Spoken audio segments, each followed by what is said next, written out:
Ada kesepakatan nggak yang tercapai dalam pertemuan 2 jam di Kertanegara itu? Bapak Prabowo sendiri ini tidak diberikan informasi secara utuh. Dibohongi? Ya lebih tepatnya itu. Karena memang yang bertemu kan Pinocchio pembohong. Impact dari setelah pertemuan 2 jam itu satu, ketidakhadiran Jokowi setelah pertemuan 2 jam di acara HUT TNI. Setelah 2 jam, apa kepentingan Menteri Ristek dipanggil gitu loh. Jokowi selama 10 tahun lebih banyak memikirkan urusan keluarganya. Itu fakta. Kalau boleh kita buka hari ini, hasil dari tax amnesty apa? Untuk negara. Nggak ada. Isu itulah yang akhirnya semua oligarki hari ini ada di belakang Jokowi. Ketika dia selesai, buat apa itu mantan-mantan pengusaha selesai itu ke Solo gitu? Sowan, Sekeluarga. Artinya, mereka punya kekhawatiran ketika Prabowo menjadi presiden. Prabowo sudah selesai dengan kehidupannya dari sejak muda, dia lahir, sampai dia menjadi presiden. Beda dengan Jokowi, Prabowo lahir udah pakai batik. Ini yang satu lahir di bedong. Kaget gitu loh, jadi orang kaya baru kan, jadi presiden nggak nyangka gitu loh. Pak Presiden udah yang gelendotin Bapak, lepas aja deh.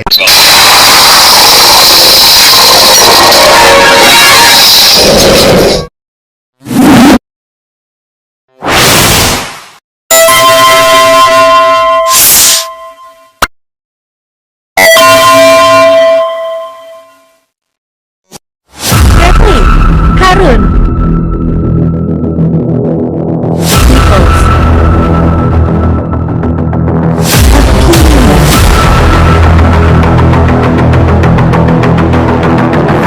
Assalamualaikum warahmatullahi wabarakatuh. Dalam beberapa hari terakhir, ada 2 peristiwa politik yang mendapat perhatian dari masyarakat.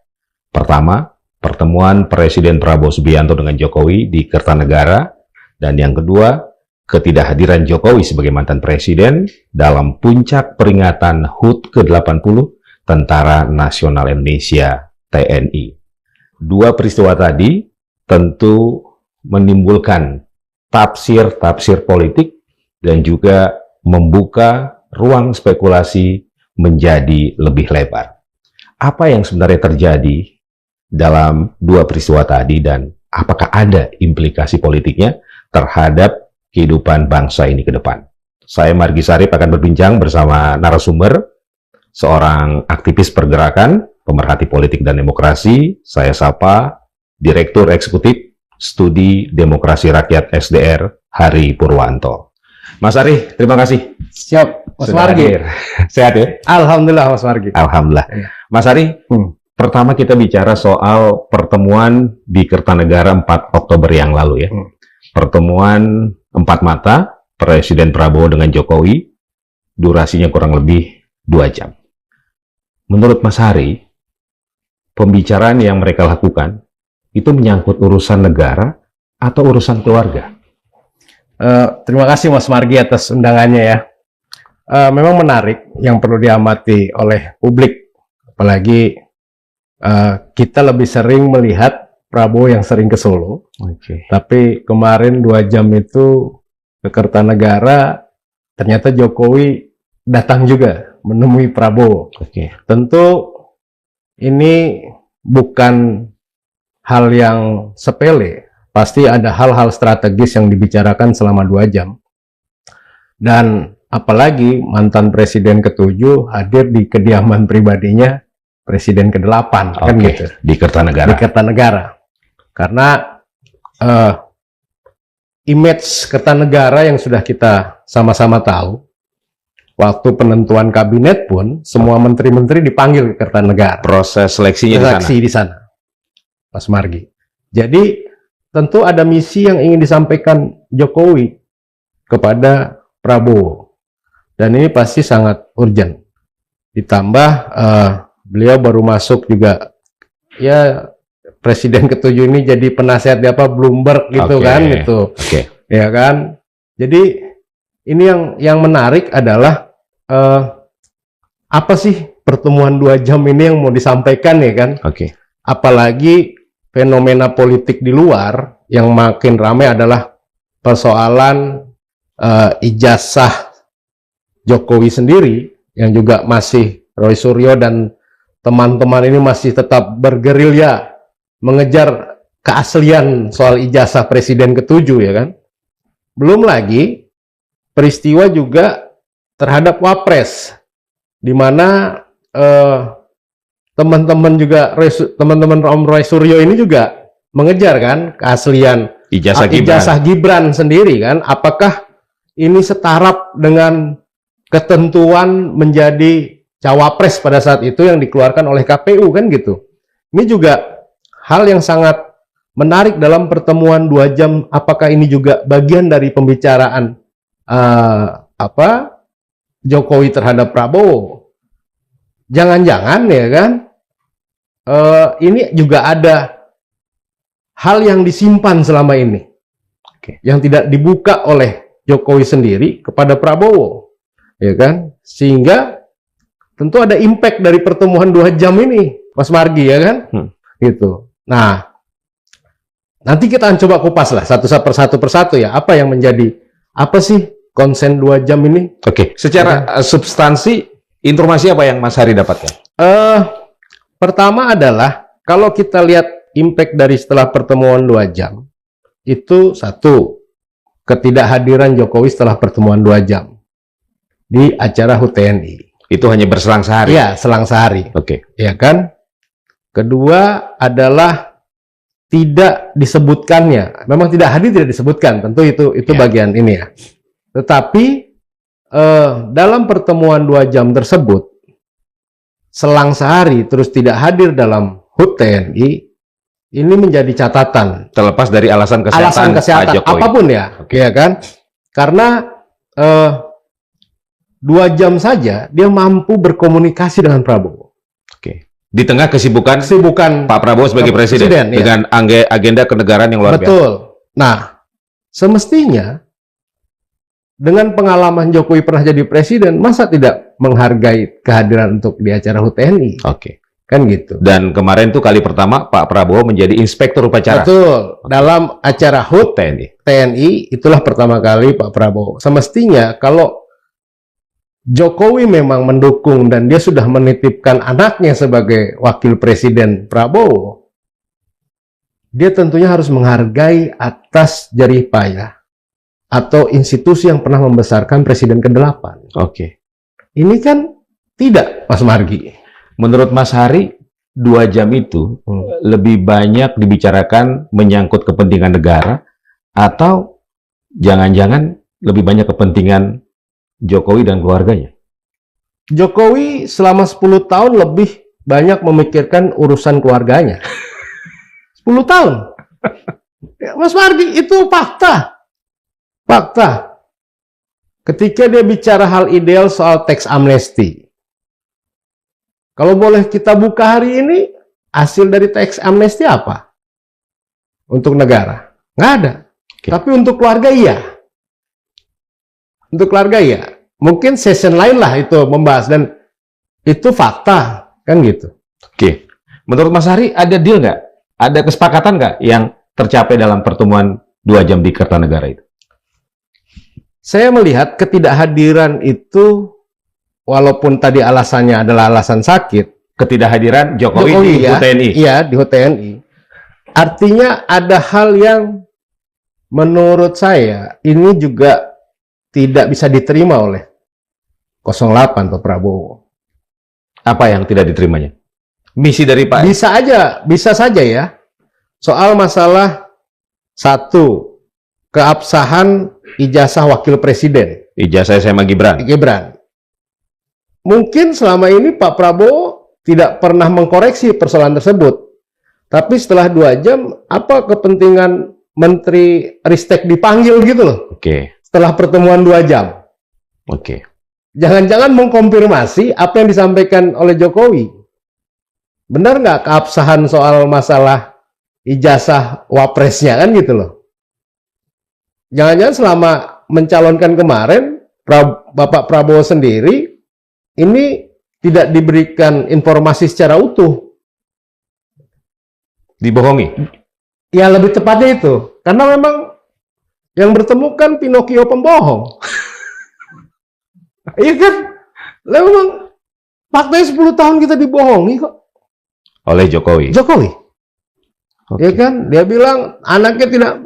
Apa yang terjadi itu loh. Jadi apa yang dia sampaikan itu adalah sebuah kebohongan. Oke. Tidak pernah ada kebenaran yang pernah disampaikan. Oke. Artinya dari pertemuan 2 jam di Kertanegara, misi Jokowi tidak berhasil. Untuk meyakinkan, berusaha, bahkan mungkin mau mengelabui Prabowo. Oke. Ya kan? Untuk kesekian kalinya kan gitu loh. Oke. Artinya tidak tercapai misinya atau harapannya atau keinginannya. Mas Ari melihat salah satu indikatornya Pak Jokowi tidak hadir pada saat puncak peringatan HUT TNI. Sehari setelahnya. Yang kedua yang adalah lokasinya sama-sama di Jakarta. Betul. Yang kedua dipanggilnya Menristek. Apa kebetulan Menristek dipanggil Kertanegara oleh pasca setelah ketemu? Oke. Kira-kira ada hal lain nggak yang dibicarakan dalam pertemuan 2 jam kemarin? Saya yakin mungkin tidak hanya itu ya kan, tapi fenomena bagaimana ini juga bisa jadi adalah bagaimana gerbong Jokowi sudah mulai dipreteli oleh Prabowo sendiri di dalam. Oke.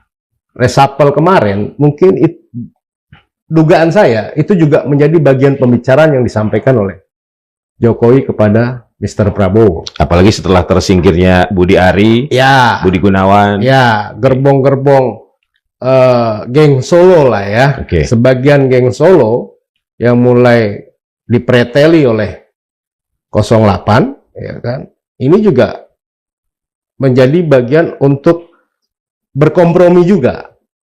Oke. Apakah akan ada reshuffle lanjutan? Oke. Kan gitu. Apakah kira-kira ada pembicaraan atau pertanyaan misalnya Jokowi ke Prabowo, mengapa orang-orang saya di... Tentunya itu juga jadi pertanyaan. Tetapi pasti yang paling terdepan yang menjadi ungkapan Jokowi untuk ketemu Prabowo itu adalah pasti keluarga. Oke. Baru gerbong-gerbongnya. Oke. Baru oligarki yang dia lindungi selama ini. Oke.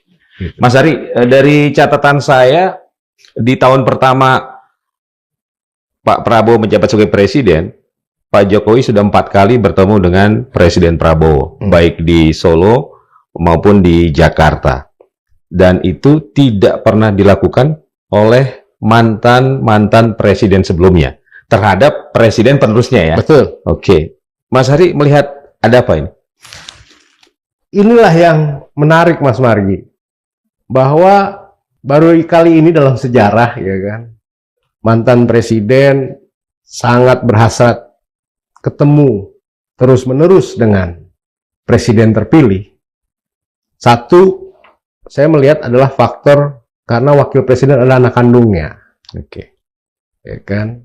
Kalau mantan-mantan sebelumnya tidak, legowo melepaskan jabatan dan memberikan sepenuhnya kelanjutan keberlangsungan kepemimpinan diberikan selanjutnya. Saya melihat ini ada hal-hal yang coba dilindungi oleh Jokowi atas perbuatannya selama 10 tahun. Ditambah, dia harus melindungi anaknya yang hari ini melekat sebagai wakil presiden. Tentunya, logika orang awam pun, ya kan, karena anak sedarah dan menjadi wakil presiden, kalau publik mengatakan ini anak haram konstitusi, Jokowi berusaha melindungi ini. Agar keberlangsungan dia dan keluarga ini tetap melingkar dan dapat mendapat support dari kekuasaan atau pemerintahan saat ini.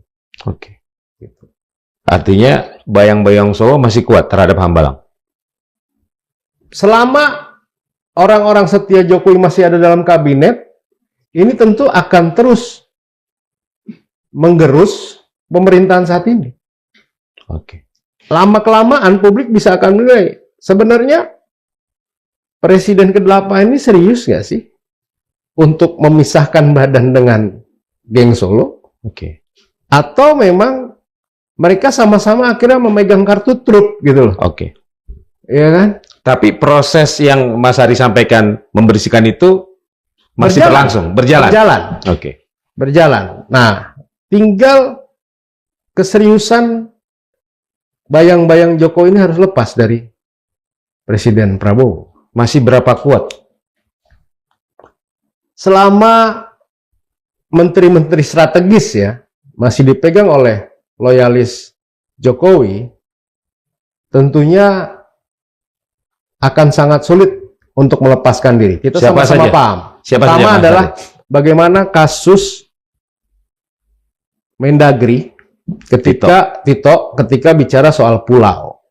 Akhirnya Presiden harus mengambil keputusan. Konflik terjadi. Kasus Bobi. Iya, Bobi. Dan belum lagi di kepolisian. Kita sama-sama tahu track record Listio Sigit, ya kan? Selama ini kedekatan beliau dengan Jokowi seperti apa? Nah, cuma sampai hari ini kan isu pergantian Kapolri ini hanya menjadi buah bibir aja. Eksekusinya masih belum ada. Bahkan Mas Margi ada yang menolak pergantian Kapolri kan gitu. Gitu loh. Di internal? Di publik pun sudah bisa terlihat kan gitu. Artinya ada gerakan-gerakan yang dibangun untuk tetap Listio bertahan, tidak tergantikan kan gitu. Dari 4 kali pertemuan Jokowi dengan Presiden Prabowo selama, ya katakanlah nanti kan 20 Oktober baru 1 tahun. Mas Ari melihat politik akomodir Presiden Prabowo terhadap kepentingan Jokowi seperti apa? Atau sudah mulai? Ini sudah mulai mengurangi. Ini adalah salah satu yang menarik adalah ketika Bapak Prabowo di bulan Mei itu bicara soal untuk didorong oleh kader-kadernya untuk bertahan sampai 2 periode. Nah, ternyata dalam statement tersebut Pak Prabowo menyatakan jangan bicara seperti itu dulu. Menolak. Tapi ini kontradiktif ketika Jokowi bicara mendorong relawan-relawan pendukungnya untuk menjaga Prabowo Gibran 2 periode. Ya. Ini kan saling bertabrakan, Mas Margi. Tentunya selama menjelang 1 tahun pemerintahan Prabowo tentu punya penilaian. Prabowo mampu mengakumulasi informasi-informasi di bawah, ya kan? Tentunya dia memerlukan pergerakan signifikan agar ruang lingkup keputusannya ini tidak terlalu diintervensi oleh Geng Solo. Nah, pergantian Menkyu dari Sri Mulyani dengan Purbaya ini juga sebuah hal yang sangat brilian. Itu bagian dari sinyal juga? Iya. Kan bagaimana juga kemarin cara Menkyu mengunci keuangan daerah, mengurangi sehingga ada konsolidasi kepala daerah untuk mendatangi Menkyu. Tentunya ini satu hal yang cukup fenomenal di Kementerian Keuangan dan belum pernah dilakukan, apalagi Sri Mulyani orang yang bertahan sampai 3 presiden. Ini kan saya nggak bisa bayangkan tuh Mas Margi ketika budaya yang sudah dipegang selama puluhan tahun ini dibalik oleh seorang menteri. Ini kan ada sesuatu hal yang ingin dibuat oleh Prabowo, diberikan ruang seutuhnya pembantunya untuk membuat suatu hal yang fenomenal, khususnya di sektor keuangan. Dan meminjam bahasa Mas Ari tadi, pembersihan orang-orang Jokowi and the gang ini di pemerintahan masih akan berjalan, memakan waktu berapa lama? Selama loyalis Jokowi masih bertahan di kementerian, tentu termasuk di berbagai institusi lain. Sisi lain, kalau ini tidak segera dieksekusi, bayang-bayang itu tetap ada, fokus capaian-capaian ke depan Prabowo ini nggak akan tercapai karena selalu stuck dan jalan di tempat dengan geng-geng Solo yang memang selalu mengganjal. Gitu. Meskipun butuh strategi dan waktu ya Betul. bagi Presiden Betul. Prabowo untuk melakukan Betul. itu. Tetapi step by step itu mulai dilakukan oleh Prabowo. Mas Hari melihat itu? Iya. Perlahan mulai dilakukan. Memang tidak secara seperti kita makan cabai langsung terasa, Mas Mari. Oke. Tetapi ini dilakukan karena apa? Siasat yang perlu dilakukan Prabowo ini cukup dalam. Oke. Karena 10 tahun itu bukan hal yang kecil. Kebohongan yang sudah dilakukan. Ini kita bisa lihat bagaimana APBN diacak-acak. IKN akan ada investor, tapi nyatanya APBN kita banyak dibuang untuk pembangunan IKN. Oke. Ini kan kebohongan yang nyata depan mata. Dan sisa-sisa kekuasaan dan kekuasaan ekonomi masih dimiliki oleh Jokowi dan Ya, kroni-kroninya. proyek-proyeknya masih sampai hari ini.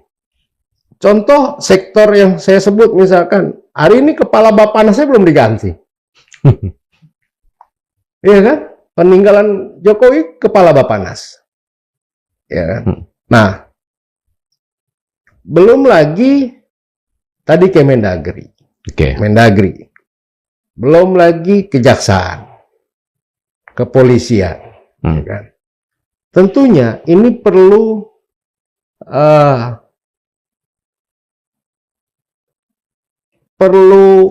sebuah gerakan ekstra, terobosan yang perlu dilakukan oleh Prabowo, ya kan, menghadang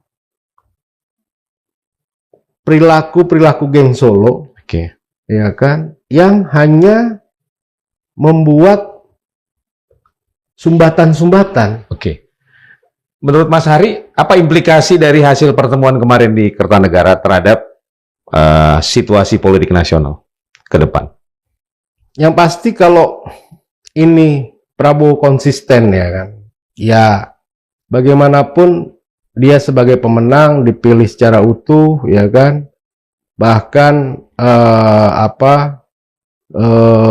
gagasan-gagasan yang brilian dia ketika bicara soal makan bergizi, ya kan, MBG, ya kan, makan bergizi gratis ini, ya kita kan nggak tahu ketika belum tahu apakah memang itu disengaja oleh orang-orang yang tidak suka dengan Prabowo sendiri. Oke. Yang ada keracunan lah apa, ya kan. Ini kan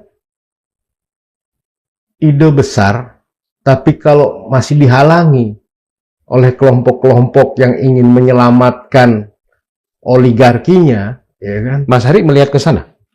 Saya melihat itu, fenomena itu. Ide makan bergizi ini kan ide yang sangat dahsyat, Mas. Dan itu menjadi salah satu prioritas. Itu sentuhan. Bahkan kita ingat ketika dulu awal cerita bansos, tapi faktanya hari ini kan bansos dibuka datanya seperti apa, segala macam, ya kan. Kebusukan 10 tahun terbuka. Jadi memang Mas Hari melihat ada upaya untuk mengganggu. Iya. Dan juga merintangi apa yang menjadi program dari Presiden Prabowo. Iya. Dan sehingga fokus pemerintahan saat ini jadi hilang ketika hanya diganggu oleh persoalan yang sifatnya remeh-temeh, Mas Mardi. Oke. Ya, tapi membuang energi yang harusnya bisa dimanfaatkan untuk program atau yang lebih kepentingan lebih strategis untuk bangsa dan negara ini, kan gitu. Nah, Presiden Prabowo tahu itu nggak? Saya lihat informasi itu tahu, tapi saya melihat gaya kepemimpinan Prabowo saat ini memang berbeda dengan sebelum-sebelumnya. Dia waktu awal sebelum mendapat pucuk pimpinan presiden, dia masih meledak-meledak. Hari ini dia agak tenang. Tenang, tapi ya mungkin ada istilah peribahasa Jawa, nabok nyelih tangan, ya kan begitu. Ya kan. Oke. Jadi gangguan-gangguan tadi masih akan terjadi ya? Pasti. Itu pasti. Selama orang-orang loyalis Jokowi masih berada di dalam kabinet Prabowo. Oke. Mas Hari, kira-kira nih, pertemuan di Kertanegara 4 Oktober kemarin itu akan menjadi pertemuan terakhir katakanlah. Artinya Presiden Prabowo bilang, oke, cukup ya, ini terakhir. Tidak mau lagi direcoki, tidak mau lagi ada beban-beban yang seharusnya bukan menjadi beban presiden karena menyangkut urusan kepentingan Jokowi dan keluarganya misalnya, sehingga Pak Prabowo ke depan akan lebih fokus, lebih optimal. Saya harap itu adalah salam perpisahan, Mas Margi.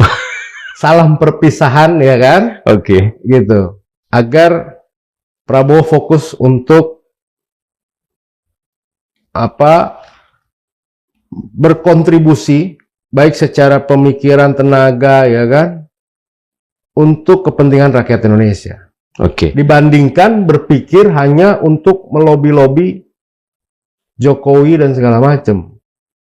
Kalau bicara secara kekuatan partai, Prabowo punya partai politik dan itu ada di DPR.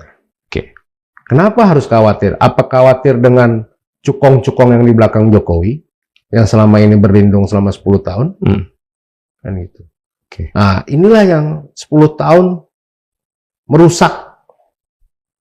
merusak cara pembangunan di Indonesia. Oke. Baik. Mas Ari, kalau misalnya dengan Jokowi and the gang itu jelas kan garis? Ya. Tapi kalau kita bicara, karena tadi Mas Ari menyinggung Pak Prabowo punya partai politik, punya kekuatan di DPR begitu ya. Di internal Prabowo ada tidak individu atau pihak-pihak yang ternyata ada irisan atau ada kepentingan juga dengan Solo? Yang pasti ada, Mas Margi. Emang bedanya inilah antara partai TBK dengan partai CV, Mas Margi, ya kan? Gitu kan? Kita jujur saja ya kan? Kalau partai TBK ini kan masih bisa manuver itu masih berimbang. Oke. Nah, CV ini kan memang ada kan gitu loh. Siapa loyalis segala macam pasti ada. Ya bagaimanapun ketika pasangan Prabowo Gibran ini meluncur dan menang hari ini, tentunya ada pihak-pihak di lingkaran Prabowo yang membangun hubungan sudah pasti, ya kan? Ya tentunya harapannya memang satu, agar Prabowo bisa melenggang dan pada akhirnya melenggang. Tentunya di lingkaran Prabowo sendiri pasti ada yang berpihak kepada Jokowi, sudah pasti ada. Kan gitu. Nah, cuma bobotnya tentu harus dihitung. Apakah itu kira-kira ikut dibicarakan, ikut dibahas nggak dalam pertemuan Kertanegara kemarin? Mungkin tuh bisa, karena bagaimanapun tentunya sinyal-sinyal kan tidak mungkin juga Prabowo menutup mata kan. Siapa orang yang selama ini dipercaya untuk berkomunikasi indirect dengan Jokowi kan gitu. Tentu tidak semua orang lingkarannya direct. Tentu ada utusan khusus ya kan yang berjalan. Nah, dalam dinamika kekuasaan ya kan tentunya ya kan utusan ini kan tidak ala kadarnya bicara agenda. Ya kan, pasti ada heart to heart ya kan, hati ke hati kan gitu Mas Margi ya kan, atau ada kepentingan personal. Nah, bisa artinya ada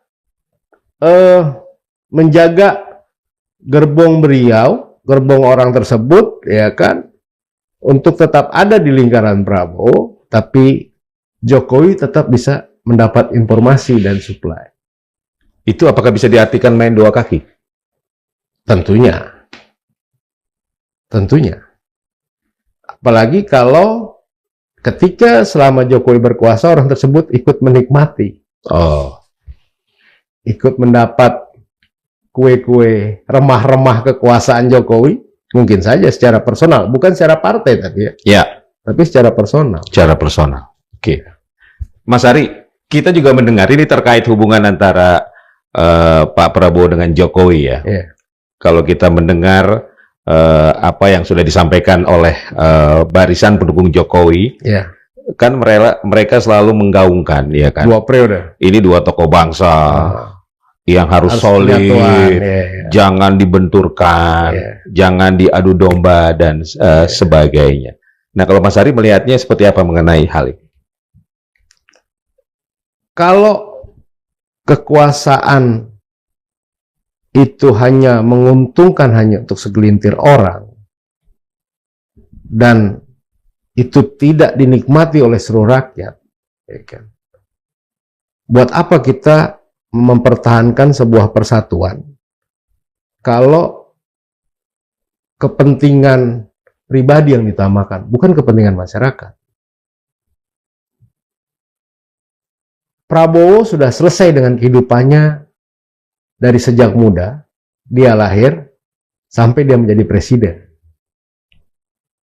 Beda dengan Jokowi, ya kan? Dalam istilah bahasanya tuh, Prabowo lahir udah pakai batik, Mas Margi. Ini yang satu lahir di bedong. Gitu loh.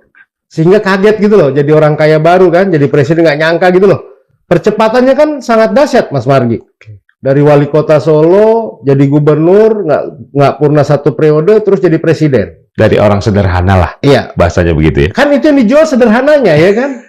Tapi kan keluarganya pakai merek tas segala macamnya kan, potret di media jelas. Gitu loh. Nah, ini antara orang tulus, ya kan, dengan orang yang punya kepentingan untuk menjaga. Sekarang mau menyatukan gimana? Oke, mereka sekarang satu presiden, satu mantan presiden. Tetapi yang ujungnya, yang punya kepentingan adalah mantan presiden ini untuk menjaga keluarga dari kasus-kasus hukum. Oke, artinya barisan pendukung dan pembela Jokowi, mereka sangat khawatir jika Pak Prabowo menjauh dari Jokowi. Betul. Satu, mereka sudah membuat partai, tapi kan partainya tidak lolos dalam ini. Prabowo jelas, partainya sudah lama berdiri, bertahan, punya kursi di DPR, kan gitu. Ini kan siapa yang pengen bersandar, Mas Margi? Iya. Gitu. Nah, mau Prabowo dijadikan alat bersandar Jokowi dan gerbong-gerbongnya? Yang sudah jelas-jelas merusak Indonesia selama 10 tahun. Dan rusaknya sangat parah, Pak. Ya kan? KKN-nya yang juga hari ini tidak tersentuh. Ya kan? Saya dulu menganggap Jokowi itu sangat sederhana.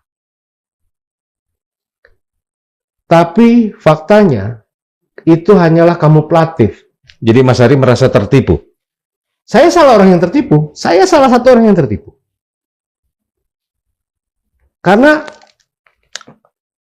saya ingat ketika 2014 saya itu memilih Prabowo Hatta. Pribadi saya memilih Prabowo Hatta. Apa kata teman-teman? Anda ini pendukung pelanggar HAM. Pilihan politik saja. Pilihan politik, Mas Margi. Nggak ada masalah. Saya tidak khawatir. Saya sudah bilang, ini penipu. Ini orang. Lawan Prabowo. Jokowi. Dengan hidung Pinocchio-nya, saya juga udah muncul di 2014. Jokowi JK waktu itu. Iya. Gitu. Tapi karena saya ini pribadi legowo. Oke, demokrasi itu kan kita harus bisa menerima pilihan, ya kan? Nah, dalam satu periode pertama, saya melihat ini orang masih kagok untuk memerintah. Ya kan? Sudah mulai muncullah orang-orang yang peralihan kan pada saat itu, peralihan SBY menuju Jokowi, ya kan? Nah, banyak hal-hal yang mungkin orang-orang ini tidak bisa melobi Jokowi secara langsung. Keluarga. Isu apa sih yang sangat fenomenal periode pertama Jokowi? Teks amnesti kok. Dan diuntungkan dengan isu teks amnesti itu. Isu itulah yang akhirnya semua oligarki hari ini ada di belakang Jokowi. Contoh Mas Margi, ketika dia selesai, buat apa itu mantan-mantan pengusaha selesai itu ke Solo gitu? Sowan, sekeluarga. Artinya mereka punya kekhawatiran ketika Prabowo menjadi presiden. Kan gitu. Nah, dia butuh perlindungan, komitmen Jokowi yang terdahulu. Tapi komitmen sama pembohong nggak akan ada hasil. Dan sekarang harus berjibaku kembali mereka ketika Jokowi sudah tidak berkuasa. Jokowi hari ini tidak ada keinginan untuk bicara bangsa. Yang pasti kepentingan Jokowi hari ini adalah bagaimana menyelamatkan keluarga selama Prabowo menjadi presiden. Dan itu sangat mengganggu Pak Prabowo. Ya, sangat mengganggu. Sehingga ketika sangat mengganggunya, Prabowo diamkan saja itu wapresnya. Kan gitu. Oke. Ya, buat apa? Nah, karena sudah menyebut wapres, realita politik saat ini kan wapresnya Gibran. Iya. Ketika misalnya kita tarik tadi hubungan antara Pak Prabowo dengan Jokowi, yang katakanlah tadi Pak Prabowo sudah mulai membereskan pelan-pelan, sudah mulai menjaga jarak dan sebagainya. Kan masih ada Gibran di pemerintahan saat ini, menurut Mas Ari.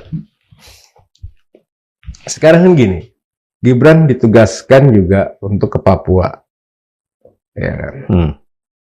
Cuma kan lucunya nih muncul badan baru nih Mas Algi. Badan percepatan pembangunan Papua. Pertanyaan saya, apakah ini bentuk dari delegitimasi Gibran sendiri? Oh, yang kemarin dilantik. Iya, Felix Wanggai sebagai ketua komite eksekutif. Komite eksekutif percepatan pembangunan Papua. Tentu ini juga menarik Mas Mari ketika penugasan wapres yang untuk ini tapi tidak ada eksekusinya, tidak ada kabar beritanya, ya. Saya nggak tahu ngerti atau bekerja dalam senyap kan beda-beda tipis tuh, Sargi ya. Iya. Oke. Tapi kemunculan Komite Percepatan Pembangunan Papua oleh Felix itu juga jadi big question buat saya. Apakah itu memang bagian dari untuk pelan-pelan menghilangkan peran yang sudah diberikan kepada Wapres agar konsentrasi kerja Prabowo juga lebih cepat. Ya kan? Ya bahasanya ini Wapres gue lambat banget sih, nggak ada ini kan. Lebih baik udahlah. Dipercepat agar ada eksekusi yang jelas. Kedua, fenomena di Papua selama ini kan kita sama-sama tahu Mas Margi, sangat begitu riskan. Ketika banyaknya organisasi yang ingin memerdekakan di sana. Kan, persoalan separatisme. Ya, tentunya biar tidak ada kesenjangan, ini kan perlu ada percepatan juga. Gitu loh. Atau ada kepentingan apa Jokowi di Papua? Karena kalau dalam catatan kita selama Pak Jokowi menjabat presiden 17 kali Jokowi berkunjung ke sana. Ya kemarin kan ramai soal Raja 4 tuh Mas Margi ya kan. Gitu. Bagaimana ya hari ini Bahlil ya kan sebagai loyalis Jokowi yang masih ada di kabinet, ini kan juga memiliki peran strategis hari ini. Jadi banyak kali kepentingan Jokowi ya Mas Ari? Sangat besar Mas Margi. 10 tahun kunjungan, permainan, ya kan. Ini yang hari ini mungkin pelan-pelan harus terungkap. Dan itu memakan energi Pak Prabowo sebagai presiden di tahun pertama pemerintahannya ya? Ya. Tapi untuk ini lebih publik sudah paham. Tapi saya pribadi ya, lebih baik Pak Prabowo tetap berperan fokus terhadap agenda-agenda program pemerintahan. Mas Ari, ke depan melihat akan seperti apa nih hubungan antara Pak Prabowo dengan Jokowi pasca pertemuan Kertanegara? Ya, nggak perlu lagi lah ditampung apa yang jadi omongan Jokowi. Lebih baik Prabowo fokus, ya kan? Apalagi ya situasi global, situasi nasional hari ini, masyarakat sulit secara ekonomi, ya kan? Sajian-sajian politik hari ini tuh sajian-sajian politik yang kepentingan Jokowi kepada Prabowo lebih baik ya di stop aja. Ya itu tadi salam perpisahannya udah cukup 2 jam kemarin Mas Margi. Oke. Ya kan, lebih baik fokus, ya kan. Kalau memang perlu ada reshuffle selanjutnya, reshuffle menjelang 1 tahun, mengevaluasi capaian-capaian apa saja yang sudah dilakukan. Meskipun ada konsekuensi dari itu. Tentunya impact-nya akan ada. Impact-nya akan ada. Apalagi gerakan-gerakan untuk adili Jokowi juga udah mulai terjadi di lapangan. Tentunya ini sejarah ketika ada seorang mantan presiden yang KKN-nya terbukti jelas dan nyata ini bisa diadili langsung oleh hukum. Itu bisa menjadi sinyal juga. Iya. Gitu. Kan kita sama-sama tahu dan itu nyata kok apa yang dilakukan oleh Jokowi ya dengan KKN itu nyata. Oke. Menurut Mas Hari ya, apa yang masih menjadi beban dari Pak Prabowo? Karena kalau kita melihat ke belakang, tentu saja kan peran Pak Jokowi dalam Pilpres kemarin untuk kemenangan Prabowo Gibran juga tidak bisa dipungkiri ya. Kira-kira ada hal apa yang menurut Mas Hari masih menjadi beban atau katakanlah menjadi kartu truf dari Jokowi? Ya, jadi kartu trufnya sebenarnya sih kartu truf besar terhadap Prabowo nggak ada. Tapi memang ketika Wapres ini anak kandung Jokowi, ini yang jadi beban Prabowo. Gitu. Karena ya ini baru saya melihat ya, siapapun kemarin, kalaupun Prabowo melenggang menjadi cawapres, Mas Margi, ini Capres. menjadi capres ya, menjadi capres kemarin. Siapapun yang dipasangkan pasti Prabowo menang. Dipasangkan oleh siapapun, Prabowo pasti tetap menang. Tapi karena saya melihat bahwa ada hasrat ketika Jokowi pengen 3 periode. Sahwat politik. Sahwat politik yang sangat besar, sampai akhirnya dia mendorong anak. Artinya Mas Margi, yang saya tangkap,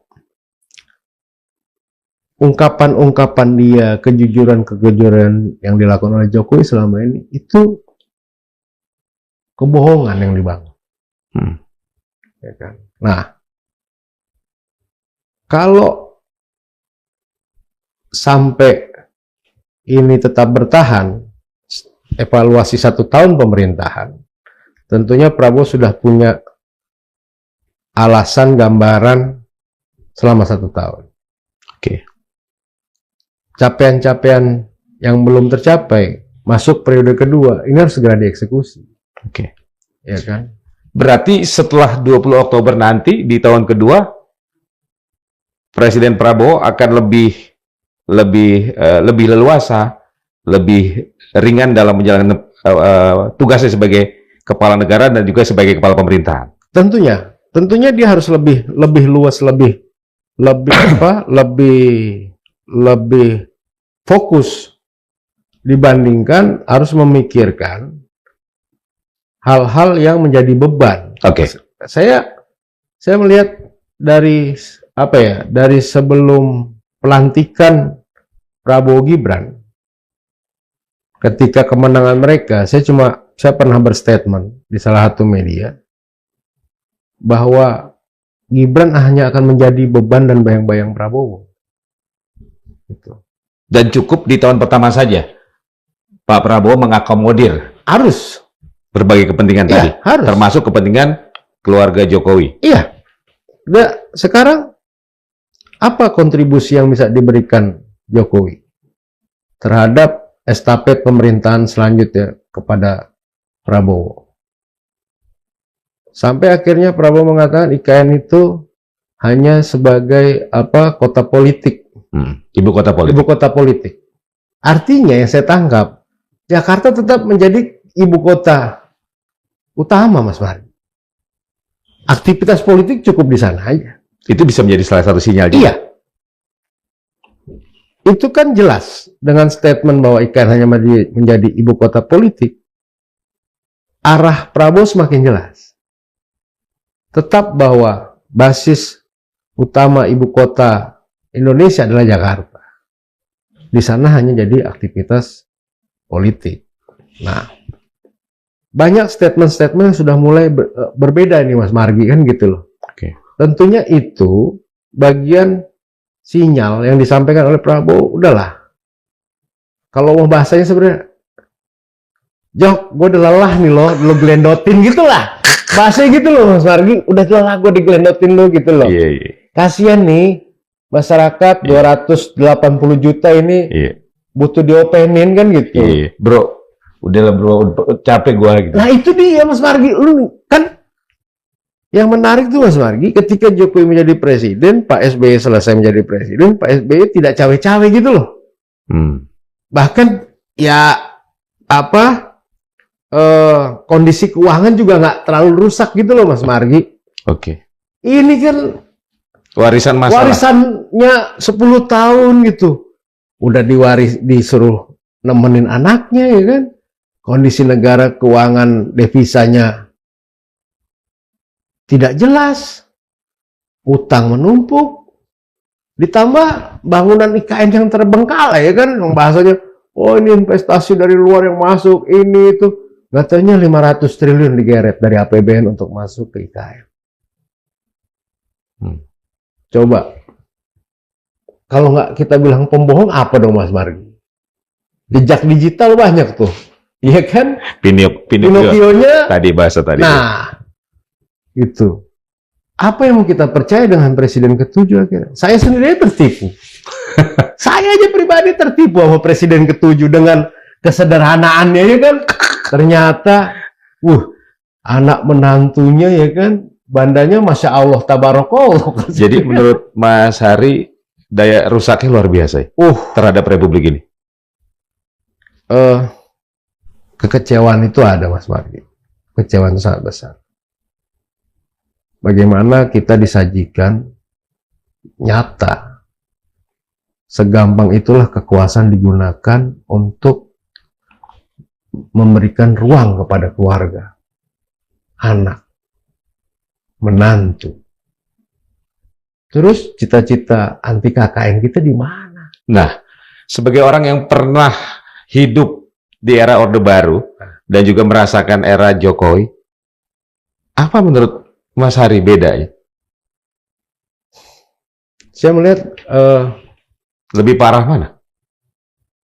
Kondisi barbar lebih nyata sekarang, Mas Margi. Barbar, saya lihat bagaimana informasi satu mudah diserap, nyata. Orang bisa melihat langsung, ini dulu jualan pisang kok bisa jadi ini ya kan? Jualan martabak, bisa jadi wapres. Hal-hal yang instan itu akhirnya mengajarkan anak muda kita bukan menjadi fighter. Oke. Bahwa kenyataan hari ini yang diajarkan, kalau babe lu berkuasa, dapat ruang, lu bisa dikemas, dapat kekuasaan. Dalam konteks demokrasi? Demokrasi itu kan dari, oleh, dan untuk rakyat, Mas Margi. Di mana dari, oleh, dan untuk rakyatnya? Yang terjadi? Yang terjadi ya hanya untuk keluarga. Hal yang instan, Mas Margi. Kita diajarkan hal instan hari ini.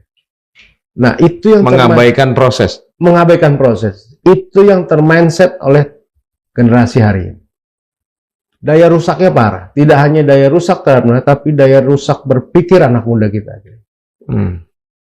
Ya, dia punya kekuasaan. Mana martabak yang dia lulukan? Mana sang pisang? Cuma jadi batu loncatan sekejap hanya untuk mencapai sesuatu yang besar. Apa? Menjadi wapres, menjadi ketua umum partai politik. Bahkan sinyal-sinyal partai yang bergambang gajah itu aja kan apa? Kita akhirnya diberikan sebuah sejarah bangsa yang sangat memprihatinkan dan menyedihkan, Mas Margi. Dan itu menjadi beban berat dari Presiden Trump. Hari ini, ya kan? Kalau memang sebuah proses yang diajarkan, ya kan, tentunya ada tahapan-tahapan yang harus dilalui, kan gitu. Ini kan enggak, udah kayak instan. Tapi ke depan harapan apa yang Mas Hari masih punya untuk bangsa ini? Yang pasti, Pasca tadi yang Mas Hari gambarkan ya, situasi dan kondisi. yang pasti ya mungkin, ya pasti kita nggak akan lelah dan capek lah ya untuk ini kan. Kita berharap bahwa Prabowo menorehkan sebuah kepemimpinan yang betul-betul ikhlas dalam menjalankan. Saya bilang tadi bahwa Prabowo udah selesai dengan kehidupan. Oke. Ya kan? Dia sudah, yang saya bilang, lahir udah pakai batik, Mas Margi. Oke, bicara ikhlas, kita ingat dengan apa yang disampaikan Gus Dur ya. yang pernah menyebut Prabowo Betul. itu paling ikhlas untuk Republik. Betul. Harusnya Prabowo kembali ke jati diri Jati itu, dirinya. Dia balik. sehingga terlepas dari semua ini. Ya, dia ya sudah. Memang apa yang hari ini dia torehkan, hari ini dia terpilih menjadi presiden ke-8. Ya sudah, bekerja fokus. Oke. Ya kan? Yang Udahlah. lain udah jangan cawe-cawe. Yang gelendotin udahlah, dilepas aja gitu loh. Pesan saya buat Prabowo itu aja. Pak Presiden udahlah, yang gelendotin Bapak lepas aja deh, ya kan? Ya. Gitu loh. Kehidupan Bapak tuh dari ini sudah selesai gitu kan. Bapak fokus membangun kepentingan untuk anak bangsa, ya kan? Oke. Kalau memang ada generasi-generasi tua yang masih berpikir menyelamatkan kantong pribadinya, Pak, tebas aja udah. Iya kan? Tebas. Lah iya, kan pidatonya jelas Mas Margi Iya. waktu di keuangan di Iya. Agustus kan gitu. Iya. Iya kan? Oke.